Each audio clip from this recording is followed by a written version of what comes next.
Moving on with today's agenda, we do have one more panel discussion, which was scheduled to be after the break, but we've decided to skip the break and get to the panel discussion. I'm hoping that the panelists for the next panel are prepared and are present here in the hall.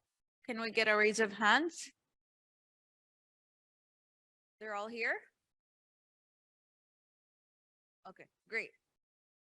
All right, so let's get to the final panel of this conference, which is the Perpetual KYC is the Future, moderated by Uhud Al-Balushi, the manager of KYC strategy at Bank Muscat. And the panelists we have today for this panel is Khalid Kurdiye, I hope I'm pronouncing that correctly, the general manager at ADIB Securities, as well as Rafqat Mir, the head of FinTech at Direct FN. Have a great discussion.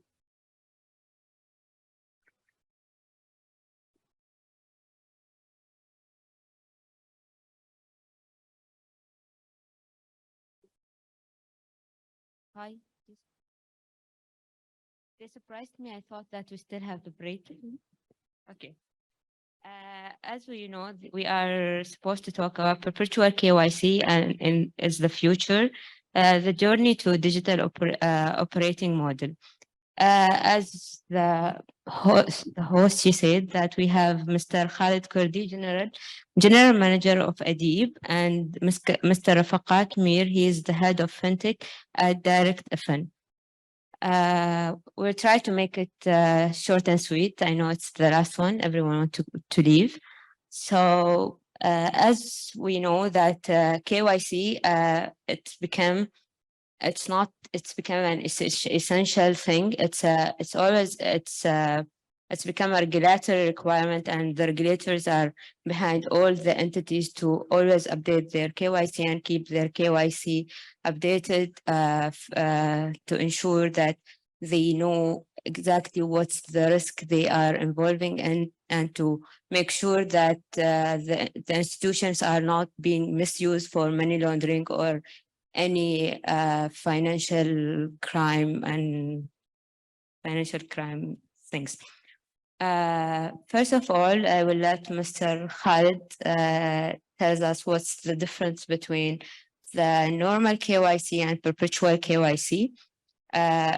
Actually, perpetual KYC, I will just give a brief. It's a continuous KYC using, it's not like, as of now, most of the financial institutions and companies, they are using the normal KYC, which is we have a customer, we know we do the KYC of the customer at the time of onboarding the customer, and based on the risk classification we assign to the customer, we refresh the customer information. If it's high risk, like every year, if it's medium or low, it would be between 3 to 5 or 10 years. And perpetual KYC is different. And as I said, I will let Mr. Khalid talk and explain like what's exactly the difference between both of them. Good afternoon, everybody. Thank you, Uhud. And this is a pleasure to be on this panel.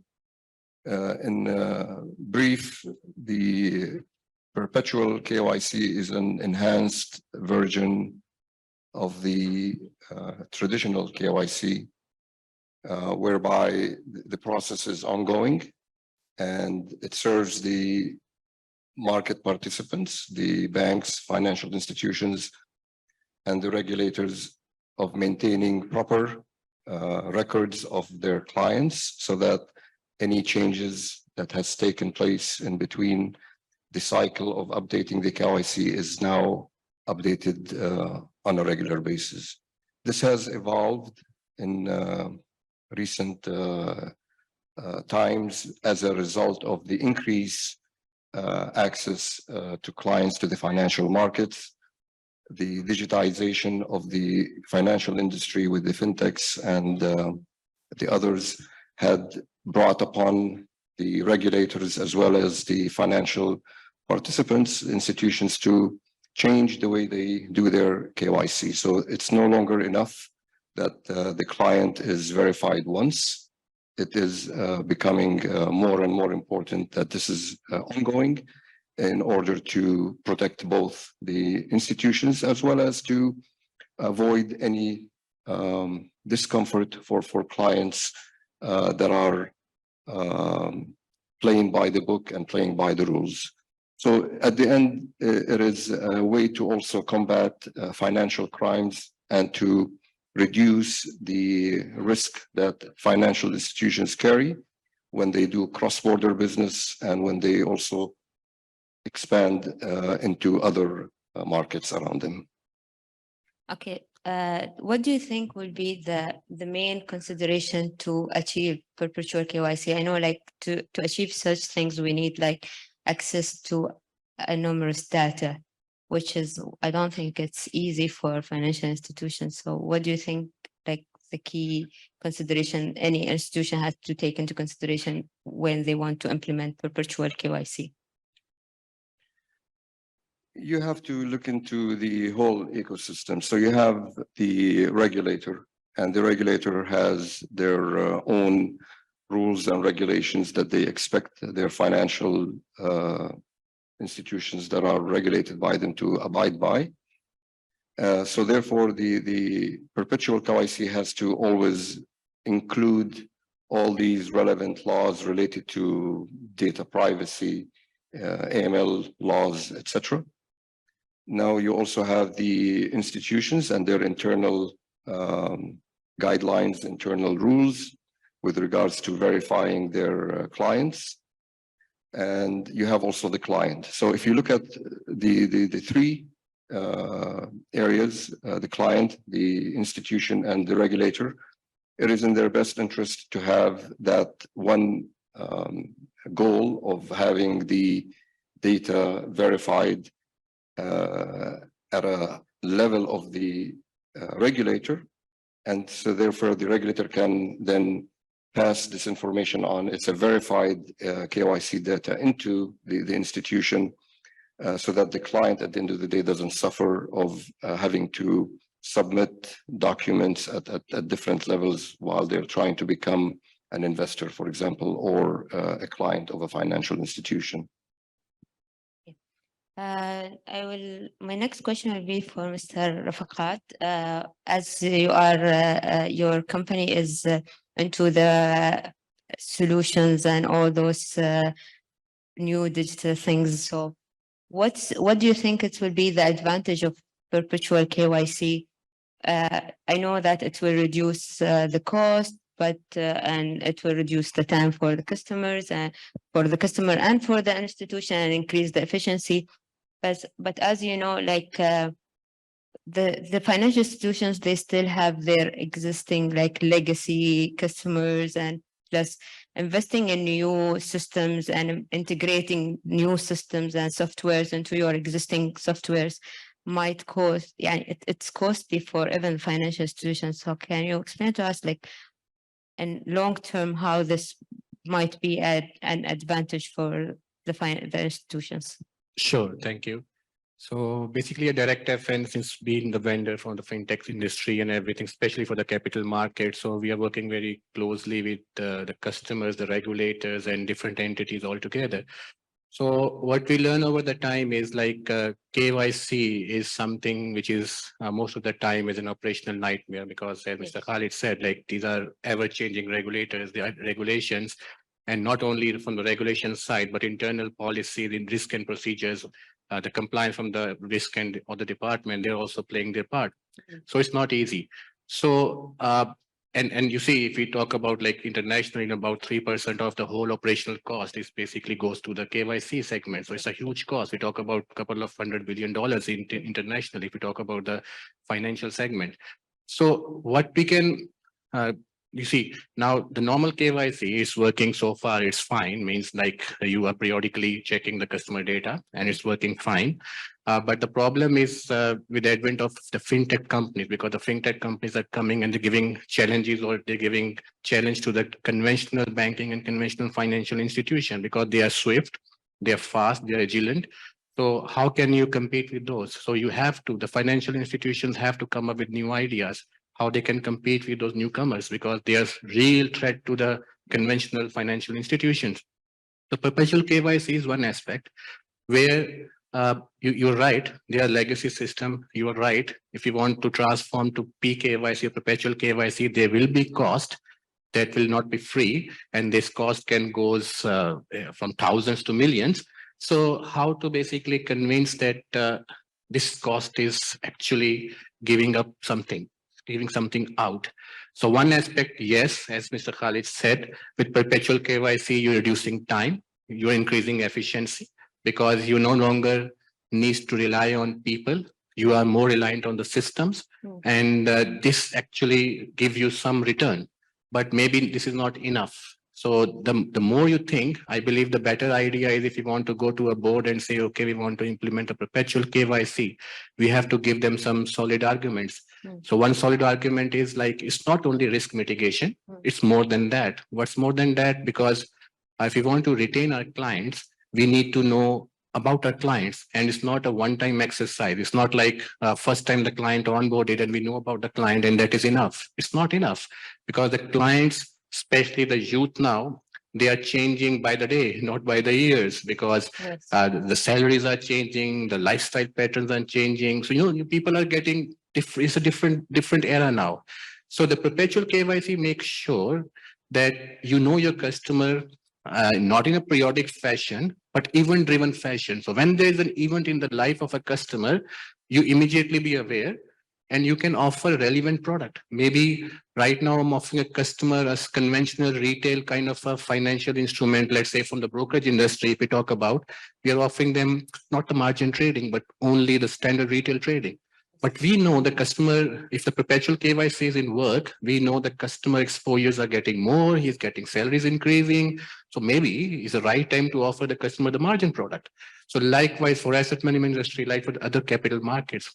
And to specifically answer your question, yes, technically speaking from the fintech side, because KYC, especially the onboarding and AML process, hardly you will find a single company in the GCC that runs a single system to do that operation. Yes. You have data coming from WorldCheck, you have CRMs coming from one company, you these 10 systems working in tandem to go for the KYC, no single provider, no one fit for all.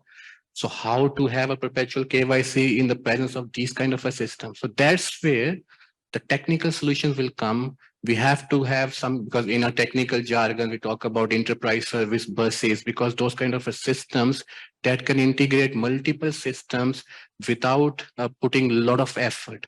So those kind of a solution will be in place. So provide the perpetual KYC. So I believe that will help in the future. So basically, perpetual KYC will not be only for managing the risk, it will go beyond that for getting revenues for the institutions. Absolutely. Yes, Absolutely. okay. Because targeted campaigns is going to be the mantra in the future. Because if I am, let's say, if I'm a capital market entity, I'm offering 3 products, let's say asset management, brokerage management, and custody management, and some advisory. So let's say I have 4 products in my bouquet. So I have to know which product to offer to which customer. I can't blindly say that I will offer 4 products to everybody. It will not work because different customers have different appetite. So that I will know once I have not again the same word, not a periodic, but a perpetual KYC. Okay, just I have a question. What's the difference between the perpetual KYC different than like we do like trigger event KYC and all those things? Like, Yes, perpetual KYC is practically a trigger driven. Means Okay. the normal conventional KYC is like a periodic one after 1 year, 3 years, 4 years you Yes. are doing. yes. But in case of perpetual KYC, there can be macro and micro events. Because when you say macro events, we talk about corporate entities, because retail investors, yes, fine. You know from their transactional pattern. It's more about internal patterns, because let's say if I'm a retail investor and I have some transaction I'm doing every month, my turnover is like 1 million, but suddenly it becomes 5 million, or it can raise the AML flag also, but still it's telling me something that I have to Yes. review my KYC. So that will driven. But for the corporate customer, they will macro factors.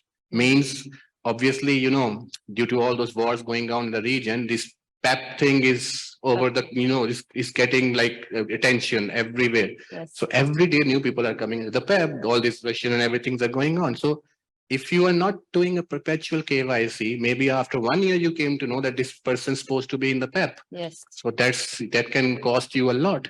So this way, the perpetual KYC will help. If I may Yeah, just add, it seems that in the financial industry that we tend to feel that we had put the horse behind the cart.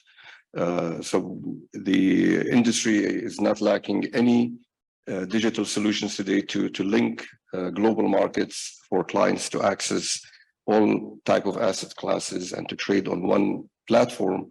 So that in itself had increased the number of interest from clients.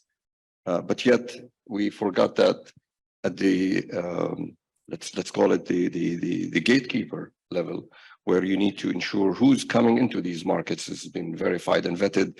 Now the technology is coming to find solutions on how to ensure that this is done properly. So one would argue that that should have happened earlier in the time before the financial instruments are becoming in the hands of even teenagers today, and the different type of investors are trading in currencies and different asset classes, but yet not enough has been spent by institutions or by regulators in terms of getting the technology up to speed to verify the clients. Mr. Khalid, I have a question for you, as you are from the financial institution side. What do you think the challenges that the institution will face in adopting perpetual KYC? Abu Dhabi Islamic Bank happened to be the first Islamic bank in the UAE to adopt the what is called the KYC blockchain platform. It's actually a national ecosystem that allows institutions, financial institutions, and the licensing authorities to exchange verified KYC data. And that, of course, comes with a cost.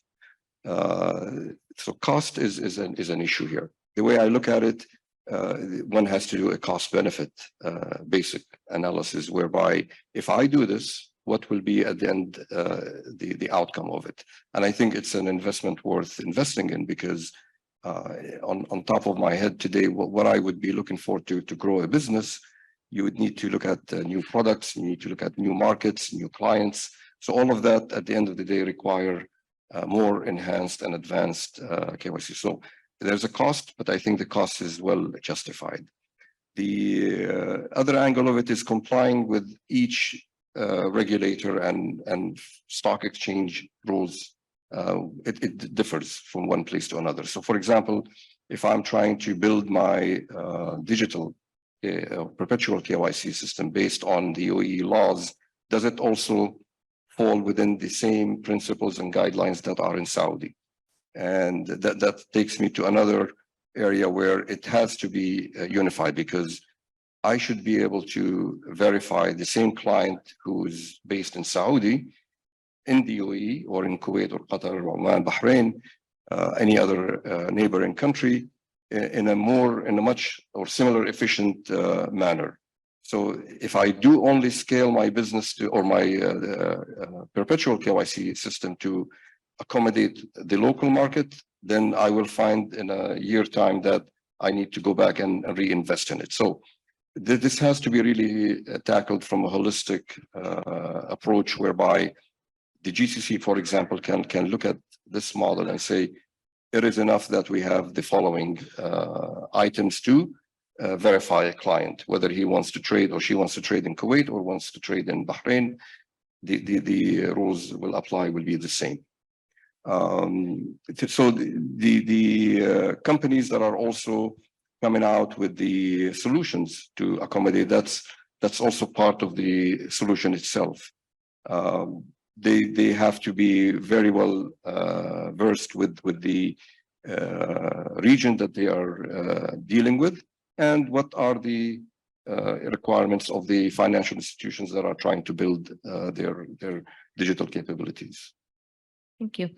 Mr. Rafaqat, can you tell us, like, what's do you think like perpetual KYC can stop the frauds things and will help financial institutions to not get regulatory fines? Because as you know, regulators, they always find the institutions whenever their KYC is not updated, is not in place, and all those things.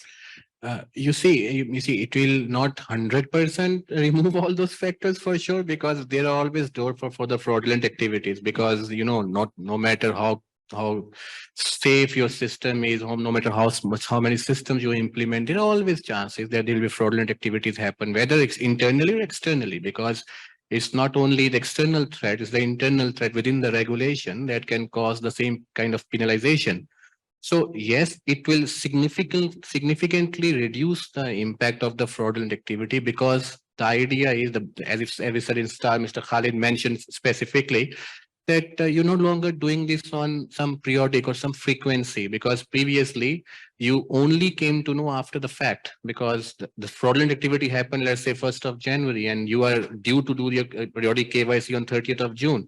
So it's 6 months lag between that. So you may not be aware of that activity. But now, once you have the perpetual KYC implemented, any fraudulent activity, internal or external, will be immediately raise some flags, because you are doing this on the systems are running, because systems are brutal. They're not like, they don't have any sympathy for anybody. So regardless of any class, creed or anything, they will raise those flags. So once you have that flags, you can take immediate action. So yes, there will be activities till the eternity. There will be people who will try to find some loopholes, but significantly it will reduce the impact of those fraudulent activities for sure. Yeah, and I believe that it will reduce even the regulatory fines, because it will be like all the KYCs will be updated like more regular and based on event, and we will be focusing on the actual risks of the customer, because as we said, like when you onboard the customer, he might be a low risk, but within few months he might like be a PEP and he moved from low to high. Yeah. And without perpetual KYC, we will wait until the next 5 years Yes. to discover that this customer he's not a low risk customer anymore. Yeah. And taking your point further, like you see, it's not only one-way stream, because if and when this, because it will surely will implement it sooner or later, but it's not going to be only the responsibility of the AP, we call it in Saudi, or like the broker or the capital market authority people. It's, you see, the investor also have to be on board, because for them, previously they are doing there, because they are receiving right now, what is happening is after every, let's say 1 year, they receive a notification that you need to update your KYC. You have 30 days to do that, otherwise your account will be closed, something like that. And they know this is the standard pattern. But now they may have to get those kind of a notification more frequently. Maybe this will have a bad user experience from their part. So they also be aware of this is happening, because, in the fintech industry, this is already happening. From the fintech side, at least the young generation, they are well aware of these kind of activities. But the older generation who have more money, and we don't want to basically annoy them. So those people will take time to adopt to those kind of changes, especially when perpetual KYC kind of an initiative will come into the picture. But yes, once they know that this will be helpful for them and for the company and for the economy, I think everybody will fall into place. Yeah. Yeah, I believe it's require culture change, and by time it will be, people will get used to it. It's like anything, when it comes into force at the beginning, it will get resistance. But by time people like they get used to it, and it's become like a culture. True. And with this, we arrive to the end of our panel. If there's any question, we are here to answer them.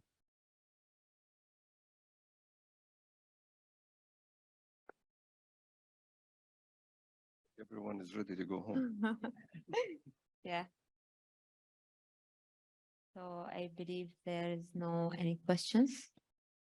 So at the end of our panel, I would like to thank Mr. Khalid and Mr. Rafaqat for their participating in this panel. And I would like to thank the organizer for inviting me to be part of this panel. Thank you.